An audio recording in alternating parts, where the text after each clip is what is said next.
Guys, Remi Tinubu, which is the first lady of Nigeria, the wife of our president, came out and said that Nigeria is no longer battling with corruption, that we should stop saying bad things and negative things about our country, that we are no longer on the verge of being the top-ranked corrupt country in Nigeria. Then I have a question. How did they enter the office? Is it through corruption or they entered there in the right way? Because Obi always said that if your way to the seat is not excellent, you are not worthy to be called your excellency. But now they are claiming that they are fighting corruption, whereas the way they entered the seat was through corruption. Just take a listen for yourself, and I'd like us to take a listen at the analysis from Arise News. I'll be guys in a minute. Spirit of Mr. President, that his speech was different, calling on us and Nigerians, stop bad-mouthing your nation. Gone are the days when they say, oh, Nigeria is the most corrupt country. You won't hear that again. When people, even when I go abroad, when they hear you are from Nigeria, everybody's interested. They want to come to Nigeria. Nigeria is the next destination. We have to be proud. What we have to do is rise up and build. I'm 65 years old now. I pray I live long. But I'm working so hard so that when my husband finishes tenure in office, then me too, I can walk around safely. That is what drives me to do the work. Well, her comment has garnered a lot of reactions, but in their recognition of the First Lady's efforts, the Lamido Ako conferred upon her the traditional title of Queen Warrior of Ako Emirate, honoring her commitment to championing the interests of vulnerable groups across Nigeria. Well, in the same vein, an old video featuring former Minister of Education Obieze on British-American broadcaster Mehdi Hassan's 2015 episode of Head to Head discussing corruption during former President Olusegun Obasanjo's administration has resurfaced online. Well, during the interview, Hassan pressed Ezekwesili to respond to claims made by former EFCC chairman Nuhu Ribadu, who alleged that Obasanjo's regime was more corrupt than that of the late General Sani Abacha. Let's take a listen. But you reject the idea that the Obasanjo government was as corrupt, or not, if not more corrupt, than governments that came before us? There was no way it could have been more corrupt than the government of Abacha. Okay. I'm sorry. Do you accept, in hindsight, that that government you were part of, you were basically, no one's ever accused you of corruption personally, but you were basically window dressing for a very corrupt regime? And here today, even today, you won't acknowledge that fact. Well, you know, I don't know about window dressing. One thing that I was known for was my inability to be an image launderer for anyone. I mean, even the President Obasanjo that you are talking about would tell you that anytime, any day. Okay, so anytime, any day, this evening, in the Oxford Union, how corrupt was President Obasanjo in your view? Is that supposed to be a question on the basis of some factual thing that you're putting before me? I don't have the factual, but you were the woman who worked in government. Well, you were nicknamed Madam Due Process. Well, listen to me, President Obasanjo. So what did you make of President Obasanjo's record? Well, my sense of President Obasanjo was that he gave me the freedom to define the work that I did in ensuring that public procurement was more transparent than it used to be. With respect, if you're not a politician, you should be, because these are not answers to my questions. I asked you, how corrupt is President Obasanjo? How corrupt was he? His corruption chief says he was more corrupt than Sani Abacha. What is your view? Little bit less corrupt? Little bit more corrupt? Well, listen to me. I already said to you that I do not do anything on the basis of anecdotes. Ayo, over to you. I mean, there, obviously, Ezekwesili, she didn't really answer the question there about corruption. And we did remember when Nuhu Ribadu made those comments about Obasanjo's regime being the most corrupt in the history of Nigeria, basically. Right. But also juxtapose that with the First Lady of Nigeria, Senator Remi Tinubu, who also is basically towing the same line as her husband, saying that, you know, the era of corruption is over in Nigeria. Okay.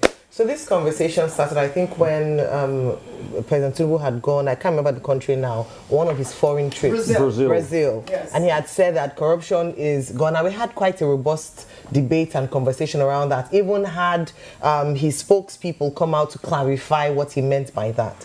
Now, last week, recall that when he was speaking at the opening or the relaunch of the Wole Soyinka Center, he had also advised and encouraged Nigerians in diaspora to speak positively about Nigeria, to not not speak negatively. And this week, his wife, the First Lady of Nigeria, has also told that same path, and in the spirit of patriotism, I want to say, are saying that, you know what, when we go abroad, Nigeria is the darling of the world. People want to come here. There's no more corruption. Come and open. This is political speak, and I don't expect the President or the First Lady to say anything different. We've talked about, many times, the reality on ground, and the truth is that news and reality, it doesn't lie. Beyond that, we also have people who live abroad, who do business in Nigeria, and it's often talked about the way that there's a lot of bureaucracy, corruption. We see the headlines, and I'm sure we have one that we're going to talk about later on. We have forgery, we have the issue around the Ministry of Humanitarian Affairs, what happened there, the fact that even though we have announcements of sackings, no probe, no one has been held to account, and the news just disappears. However, despite all these things happening, I do believe that we can speak positively as to what we want to see the nation become without denying the reality on ground.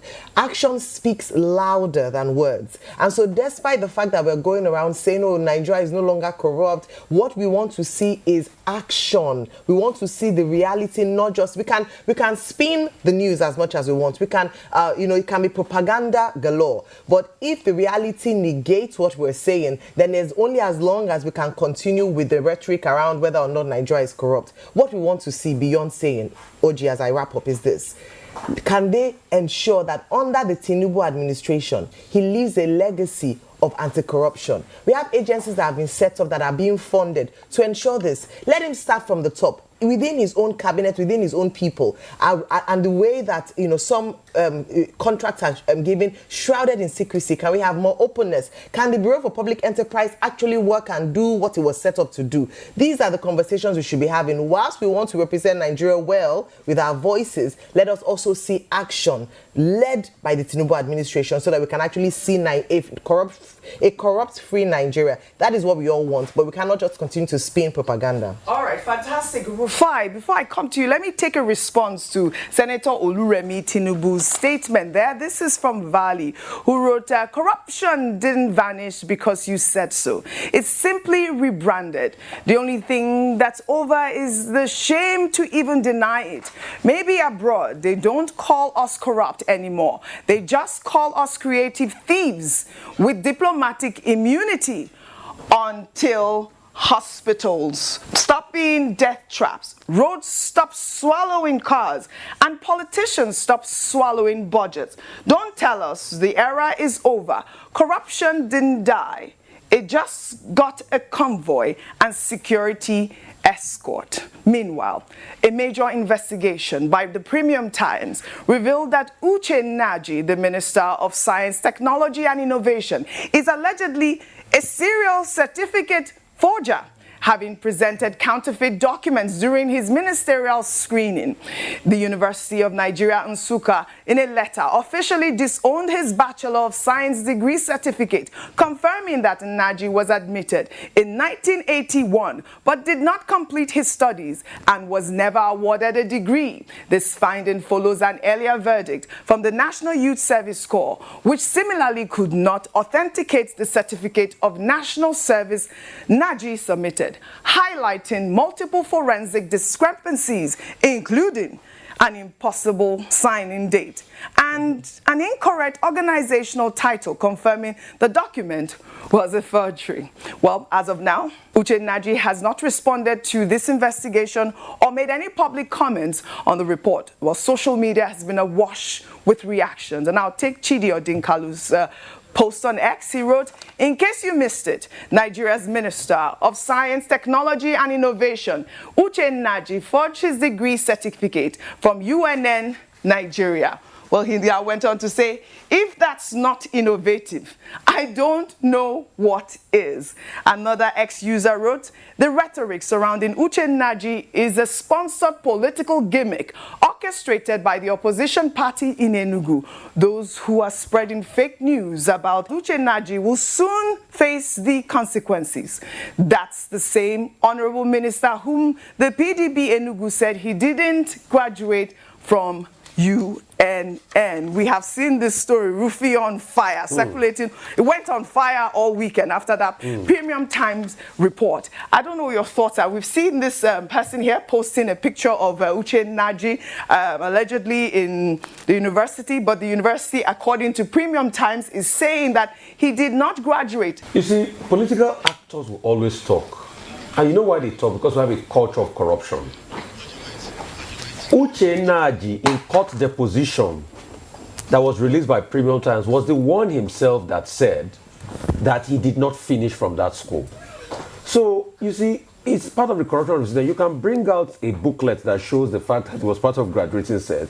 But the vice chancellor was the one that confirmed, because, Oji, do not forget, that a letter was first written by People's Gazette, where the registrar said, oh, truly he went to the school. But that registrar in another public complaints commission in deposition said that was not true.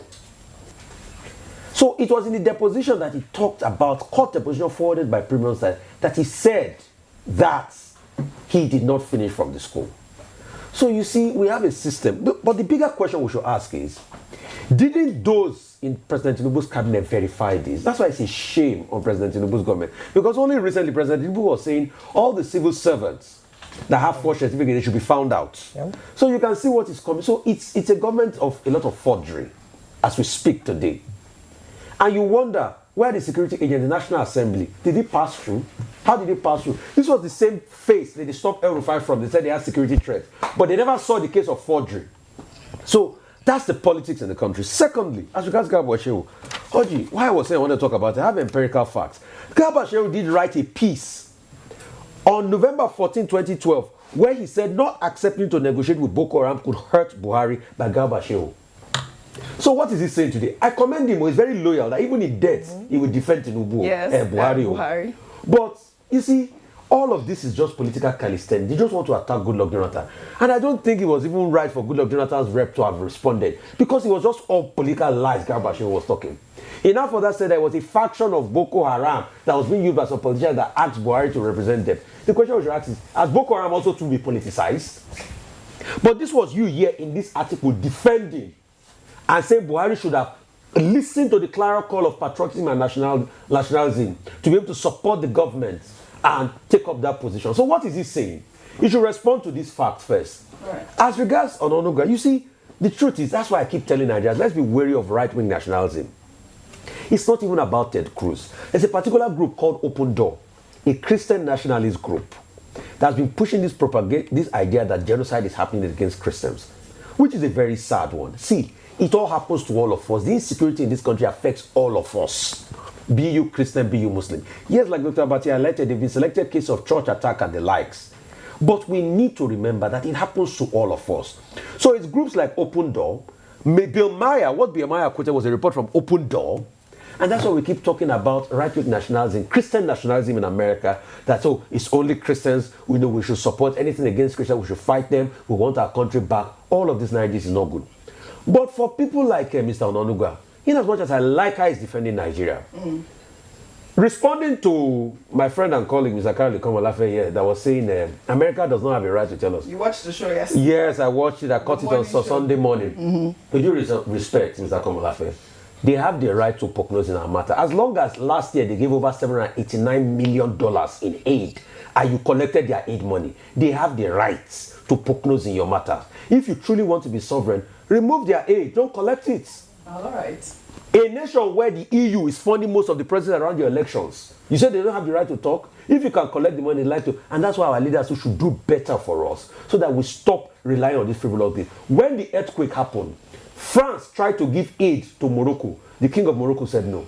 That's a nation that stands tall for its own. All right. Well, all right. In another development, the Minister of Works, Deibu Mahi, represented by President Bola Ahmed Tinubu at the commissioning of the 6.7-kilometer Port Harcourt Road and 7 other road projects in Aba, Abia State last week, commended Governor Alex Otti for restoring the lost glory of the city and expressed confidence that given the speed of work, the entire state will be fully recovered by the end of Governor Otti's tenure.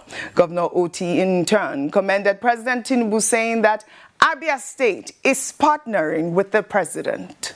It is important to note that Mr. President and I have been friends for decades. And I know this president, whatever he wants to do, he will tell you. If he will not do it, he will tell you. And having made promises, I'm sure he will keep his promises. I want to also say that for Abia, we are partnering very closely.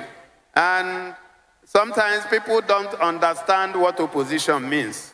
When you are part of a government, either at the national or subnational, you are part of that government. By the time elections are over, political parties take the back seat and governance takes the front seat. So it does not pay for anyone to put himself in a position where he will constitute an opposition, because you can't be opposing yourself. All right, a lot of reactions trail that. But speaking about road infrastructure in Edo State, the Bua Group has completed the Ekpoma section of the Auchi-Benin Highway. A new video posted online. The group stated that 80% of the road is now complete. The road, which is fully funded by Bua Group, is being constructed under the federal government's road infrastructure tax credit scheme, a public-private partnership created in 2019.